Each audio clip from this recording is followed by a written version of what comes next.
السلام علیکم. CSS 2022 کے ٹاپکس جس کی ہم نے سیریز اسٹارٹ کی تھی، جن میں سے ہم نے ایسٹرن کوسچن اور بالکن اسٹریٹس، اس کے علاوہ نیچر آف ایسٹرن کوسچن کو ڈسکس کر لیا اور اس کے سب ٹاپکس کو ہم نے ڈسکس کیا.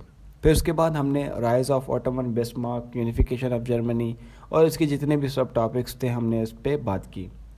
اس کے بعد ہم نے رشیا ٹرکش وار پر ہم نے بات کی. رشیا ٹرکش وار. آج کا جو ہمارا ٹاپک ہے وہ ہے کریمین وار پہ، جو کہ CSS سے ریلیٹڈ ہے. CSS 2022 کے سیلیبس کے ساتھ ہے اور اس کے ریلیٹڈ ہے. تو کریمین وار ایک ہوئی تھی 2014 میں اور ایک وار ہوئی تھی 1853 سے لے کر 1856 تک. تو ہم دونوں کو کمپیئر کریں گے. سب سے پہلے ہم تھوڑا سا انٹرو کر لیتے ہیں 1853 والی وار اور 1856 تک جو چلتی ہے فرسٹ کریمین وار. پھر اس کے بعد ہم 2014 والی کریمین وار پہ بات کریں گے. تو 1853 میں کریمیا اوٹومن امپائر کے انڈر میں تھا. جیسے کہ ہم نے پچھلی ویڈیوز میں ہم نے ڈسکس کیا کہ اوٹومن امپائر کے انڈر بالکن اسٹیٹس ہوا کرتی تھیں اور Crimea was one of that country. تو کریمیا بھی اس کے انڈر میں تھا اور وہ کرسچین اسٹیٹس تھا اور کرسچنس پہ دو کنٹریز کی جنگ ایشو چل رہا تھا، ایک رشیا اور دوسرا فرانس. فرانس بھی چاہ رہا تھا کہ میں کرسچنس کا پروٹیکٹر ہوں اور رشیا بھی مطلب یہ کہہ رہا تھا کہ میں بھی کرسچنس کا پروٹیکٹر ہوں اور مجھے کرسچنس کی پروٹیکشنس کا رائٹ دیا جائے اور مجھے مل گیا ہے. دوسری طرف فرانس، نیپولین نے جو کام کیا تھا، نیپولین دی تھرڈ نے کام کیا تھا جو پوپ کو بچایا تھا، اور اس نے یہ ثابت کیا کہ میں کرسچنس کا پروٹیکٹر ہوں. اب فرق ہے، ایک تھا کیتھولک کی طرف اور دوسرا تھا آرتھوڈاکس کی طرف. ابھی ہم تھوڑا انٹرو کر لیتے ہیں اس کا کہ رشیا کیا چاہتا تھا. رشیا، ہم نے پچھلی ویڈیوز میں بھی یہ ڈسکس کیا تھا کہ رشیا بالکن اسٹیٹس میں اپنا ایکسیس چاہتا تھا، میڈیٹرین سی میں اپنا ایکسیس چاہتا تھا اور بلیک سی میں اپنا ایکسیس چاہتا تھا. اور اس ایکسیس کو حاصل کرنے کے لیے یہ ریلیجیس اسٹریٹجیز یوز کر رہے تھے اور ریلیجیس کو، مذہب کو استعمال کر رہے تھے. ایک طرف رشیا اور دوسری طرف فرانس. پھر تیسری طرف ایک دو اور پاورفل اسٹیٹس تھی، برطانیہ اور اوٹومن امپائر. وہ نہیں چاہتی تھی کہ اوٹومن امپائر کا ڈکلائن ہو اور رشیا ان بالکن اسٹیٹس پہ قبضہ کر لے. ٹھیک ہے. اب وہ کیونکہ برطانیہ کی کالونیز تھی. ہم نے لاسٹ ویڈیوز میں بھی ڈسکس کیا، برطانیہ کی کالونیز تھی، فرانس کی کالونیز تھی اور آسٹریلیا بھی نہیں چاہتا تھا کہ برطانیہ کی کالونی یا فرانس کی کالونی میں ان کا کوئی ایشو ہو. ٹھیک ہے. تو رشیا اگر ایکسیس حاصل کر جاتا ہے بلیک سی میں یا میڈیٹرین سی میں، تو برطانیہ کے لیے اور فرانس کے لیے ایشو کریٹ کر سکتا ہے اور یہ سب سے بڑا ایشو ہو سکتا ہے. تو ہوتا کچھ یوں ہے، رشیا اوٹومن امپائر کو الٹیمیٹم سینڈ کرتا ہے اور اوٹومن امپائر اس کو ریفیوز کر دیتا ہے. اور الٹیمیٹم کیا ہوتا ہے کہ مجھے رائٹ دیا جائے، مجھے کرسچن اسٹیٹس کو پروٹیکٹ کرنے کا رائٹ دو اور میں کرسچن اسٹیٹس کا پروٹیکٹر بننا چاہتا ہوں اور مجھے مطلب جو ہے کوئی بھی روکنے والا نہ ہو. یہ الٹیمیٹم سینڈ کیا جاتا ہے اوٹومن امپائر کو، لیکن اوٹومن امپائر اس کو ریفیوز کر دیتا ہے. اب یہ وار کریمین پیننسولا پہ لڑی جاتی ہے. ایک طرف رشیا ہوتا ہے اور دوسری طرف 3 الائڈ فورسز ہوتی ہیں، ایک برطانیہ، فرانس اور اوٹومن امپائر. اب اس وار میں دوسری اسٹیٹس کا بھی انٹرسٹ ہے، جس میں رشیا بھی آ جاتا ہے آپ کا، اس کے ساتھ ساتھ برطانیہ کا بھی، فرانس کا بھی. اب رشیا چاہتا تھا کہ وہ بلیک سی میں اپنا ایکسیس حاصل کرے، میڈیٹرین سی میں اپنا ایکسیس حاصل کرے اور کرسچن اسٹیٹس میں اپنا ایکسیس حاصل کرے اور ان پہ اپنا کنٹرول جمائے، جو کہ اوٹومن امپائر کے انڈر میں تھی. اب کرسچن اسٹیٹس آرتھوڈاکس تھیں، جتنی بھی اسٹیٹس تھیں وہ آرتھوڈاکس ریلیجیس سے، کرسچن سے بلونگ کرتی تھی، آرتھوڈاکس سے. اور فرانس بھی اس وار میں انٹر ہوا کیونکہ وہ چاہتا تھا کہ وہ آرتھوڈاکس کو، جو فلسطین میں ریجن ہے آرتھوڈاکس کا، ان کو پروٹیکٹ کرے. فرانس بھی آ گیا، رشیا بھی آ گیا اور اوٹومن امپائر کے انڈر میں جو آرتھوڈاکس کرسچنس تھے. اب ان دونوں میں صرف آرتھوڈاکس کی وجہ سے فرانس اور رشیا کا ایشو چل رہا تھا. تو فرانس بھی آرتھوڈاکس کی وجہ سے اس وار میں کود پڑا. رشیا تو پہلے سے ہی اس کوشش میں تھا کہ آرتھوڈاکس یا جتنی بھی بالکن اسٹیٹس تھے ان پر قبضہ کر لیں. پھر رشیا ریلیجیس اسٹریٹجیز کو یوز کرتا ہے بالکن اسٹیٹس پہ اپنا ایکسیس حاصل کرنے کے لیے. اب اس وار میں بعد میں رشیا کی ڈیفیٹ ہو جاتی ہے، کیونکہ رشیا اکیلا ہوتا ہے اور دوسری طرف آپ کا برطانیہ ہوتا ہے، آٹومن امپائر ہوتا ہے اور فرانس ہوتا ہے. یہ 3 پاورز ہوتی ہیں. یہ 3 پاورز مل کر رشیا کو ڈیفیٹ کرتی ہیں.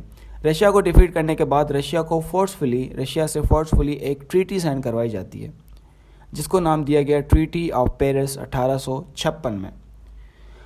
اب یہ وار تو ہو گئی، ٹریٹی سائن کروائی گئی. اب جتنے بھی رشیا کے انڈر میں کچھ ایریاز تھے وہ واپس لیے گئے، اور یہ رشیا کو مطلب جو ہے نا بالکل ٹارگیٹ کیا گیا تھا، جس کی وجہ سے آگے چل کر مسئلہ بھی ہوتا ہے. تو پھر یہ جو کریمین وار تھی 1853 سے 1856 تک ایک بریٹل کانفلکٹ تھا، جو کہ کریمین پیننسولا سے سٹارٹ ہوا بالکن سی سے بھی ہوا، اور یہ ایک پوائنٹلیس وار تھی.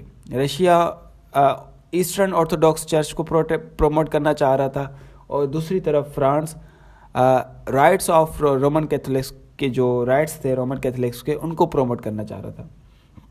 اب ان میں اسٹریٹجک لوکیشن کیا تھی؟ سب سے پہلے بلیک سی، میڈیٹرینین سی اور بالکن اسٹیٹس. یہ ان تینوں اسٹیٹس پہ اپنا ایکسیس حاصل کرنا چاہ رہے تھے. یہ ایک اسٹریٹجک لوکیشنز تھی جن پہ وار ہو رہی تھی، جن کی وجہ سے وار ہو رہی تھی. اب بلیک سی میں رشیا کی نیویز تھی، ٹھیک ہے، اور ٹرانسپورٹ. اب بلیک سی میں اگر یہ یہاں پہ ان کو ٹرانسپورٹ مل جاتا ہے تو ان کو بلیک سی کی وجہ سے آل ویدر پورٹس مل سکتے تھے.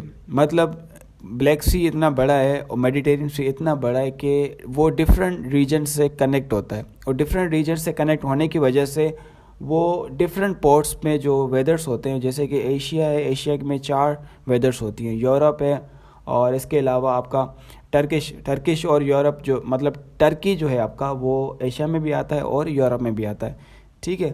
اب بلیک سی جو ہے یا میڈیٹرینین سی جو آپ کا ہے، اس میں ڈفرینٹ ریجنز کنیکٹ ہیں، اور ان ڈفرینٹ ریجنز کی ڈفرینٹ ویدرس ہیں، اور ان ڈفرینٹ ویدرس کی وجہ سے آل ویدر پورٹس کو ایکسیس کر سکتا تھا رشیا، ٹھیک ہے. ایک یہ بھی فائدہ تھا.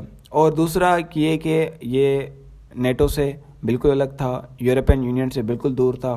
اس لیے یہ چاہتا تھا کہ رشیا چاہتا تھا کہ جو بھی اسٹیٹس میرے قریب ہیں میں ان پر قبضہ کر لوں، تاکہ اب یہ جو مسئلہ ہوا تھا یہ اس کا کریمین وار کا 2014 کا، اس میں بھی یہ مسئلہ ہوا تھا کہ اگر نیٹو کو یہ جوائن کر لیتے ہیں تو میرے لیے مسئلہ ہوگا. اور ابھی جو یوکرین پہ انہوں نے اٹیک کیا تھا وہ بھی اسی مسئلے پہ، اگر یہ نیٹو کو جوائن کرتے ہیں یا یورپین یونین کو جوائن کرتے ہیں تو رشیا کے لیے مسئلہ ہو سکتا ہے، رشیا کے لیے مسئلہ کریٹ ہو سکتا ہے. اس لیے رشیا نہیں چاہتا تھا کہ ان کے انڈر میں جتنی بھی اسٹیٹس ہیں یا کرسچن اسٹیٹس ہیں یا ان کے قریب جتنی بھی اسٹیٹس ہیں وہ کسی دوسرے گروپ کو یا کسی دوسری اسٹیٹ کو یا کسی دوسری جو ہے الائے کو جوائن نہ کریں سوائے رشیا کے. تو یہ کچھ انٹرو تھا 1853 والی وار. 1856 تک جو وار چلی تھی، کریمین وار، دا فرسٹ کریمین وار اور سیکنڈ کریمین وار. اب سیکنڈ کریمین وار جو تھی، رشیا کریمیا جو تھا وہ پارٹ تھا یو ایس ایس آر کا، ٹھیک ہے. سب سے پہلے یو ایس ایس آر کا پارٹ تھا. جب یو ایس ایس آر کا بریک ڈاؤن نہیں ہوا تھا تو ورلڈ وار 2 کے بعد اسٹالن زبردستی کریمین ٹاٹارس کو ڈپورٹ کرتا ہے رشیا سے، اور رشین موو کرتے ہیں کریمیا میں، ٹھیک ہے. کریمیا سے نکال کر کریمین تاتارس کو پھر وہاں پر رشیا کو موو کر دیتا ہے، ٹھیک ہے. مطلب ٹرانسفر کر رہا ہے رشین کو کریمیا میں. تو 1954 میں 1954 نکیتا نے ٹرانسفر کیا کریمیا کو from Russian Soviet socialist republic سے یوکرین سوویت سوشلسٹ ریپبلک میں. لیکن ڈسنٹیگریشن کے بعد، یو ایس ایس آر کی ڈسنٹیگریشن کے بعد 51 اسٹیٹس کو آزادی ملتی ہے یو ایس ایس آر سے، جس میں یوکرین بھی ہوتا ہے اور کریمیا بھی ہوتا ہے. اب کریمیا چاہتا ہے کہ وہ آٹونومس ریجن رہے، الگ رہے، کسی کو جوائن نہ کرے، وہ آزاد ملک رہے. لیکن 2010 میں وکٹر یانوکووچ ریفیوز کرتا ہے اس ٹریٹی کو یورپین یونین کے ساتھ جو کی جاتی ہے، ٹھیک ہے. سب سے پہلے تو سب کچھ ڈیسائیڈ کیا جاتا ہے، لیکن ایٹ دی اینڈ وہ ریفیوز کر دیتے ہیں اس ٹریٹی کو یورپین یونین کے ساتھ جو انہوں نے طے کیا تھا ایٹ دا لاسٹ مومنٹ 2013 میں.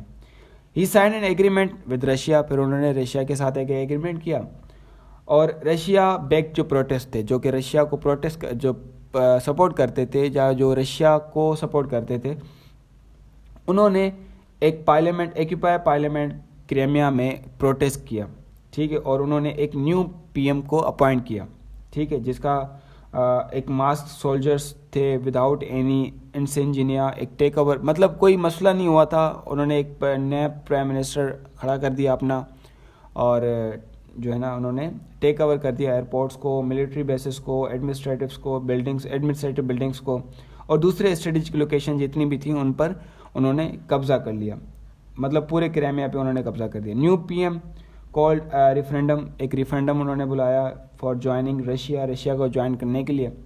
تو ان میں تقریباً رشین فیڈریشن کو جوائن کرنے کی فیور میں تھے, ٹھیک ہے, 96.7% رشیا کو جوائن کرنے کی فیور میں تھے, مطلب جو ریفرینڈم انہوں نے بلایا تھا, اور ان میں ووٹنگ ہوتی ہے, ریفرینڈم میں ووٹ کیا جاتا ہے, اور ووٹ کے ذریعے پتہ چلتا ہے کہ آپ جو عوام ہے وہ کیا چاہتی ہے. تو ووٹ ہوئے, اور ووٹ میں یہ پتہ چلا کہ تقریباً 96.7 لوگ جو ہے وہ رشیا کو جوائن کرنا چاہتے ہیں. لیکن بعد میں یہ پتہ چلا کہ وہ جو ریفرینڈم ہوا تھا, جو ووٹنگ ہوئی تھی, وہ فیک ووٹنگ تھی, اور کوئی بھی اس میں سچ نہیں تھا. پھر مارچ 18 میں کرائمیا رشیا کو جوائن کرتا ہے.